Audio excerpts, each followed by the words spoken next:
وفي وقت من الاوقات انا كنت بكتب مشاعر، انا هذا الشخص.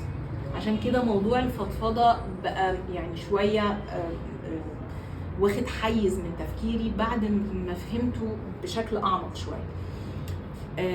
لما كنت بخفي مشاعري وبكتمها، لا ده انا كنت بعمل حاجه يعني افظع، وهي التظاهر بعكس اللي انا حاسه بيه. احنا بنعمل كده كلنا بالظبط.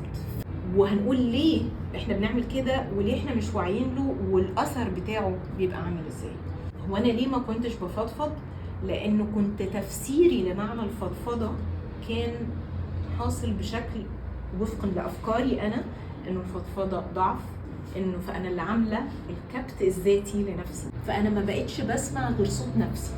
هي زي لوب كده بيحصل بيتكرر، ان انا باكتر المشاعر دي من بيسمعها صوتي الداخلي فتترسب، فيطلع مشاعر جديده تتولد فتدخل فبقيت نوع من التراكمات حاصل على مشاعر انا لا بفرغها بشكل صحي، لا مديه نفسي ان انا افهم، لا مديه نفسي ان انا اعمل تواصل حقيقي. صوتي الداخلي قاعد يضعف لان انا بسمع نفس الصوت الممل اللي بيقول لي نفس الكلام بنفس الطريقه بنفس الافكار، مفيش اي حاجه بتغذيه من بره.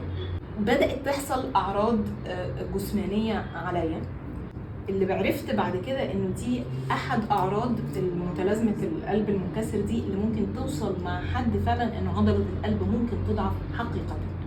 ودراسات قالت انه الستات اكثر عرضه للاسف للحكايه دي، لمتلازمه القلب المنكسر من بعد سن كمان ال 55 56 حاجات زي كده، بعد ما بتبقى شالت شيله وكتمت وقفلت على نفسها والى اخره، فبتبدا تحصل الاعراض دي لدرجه بالظبط لغايه انه عضله القلب ممكن تضعف، الشرايين ممكن تقفل. الست هي الكويسه الحكيمه هي اللي تغطي على مشاعرها ومحدش يعرف عنها حاجه، كلها مفاهيم جايه لنا ومرميه علينا من بره صدقناها، وحتى ما اديناش نفسنا فرصه ان احنا نفهمها او نطبقها بالشكل الصحيح.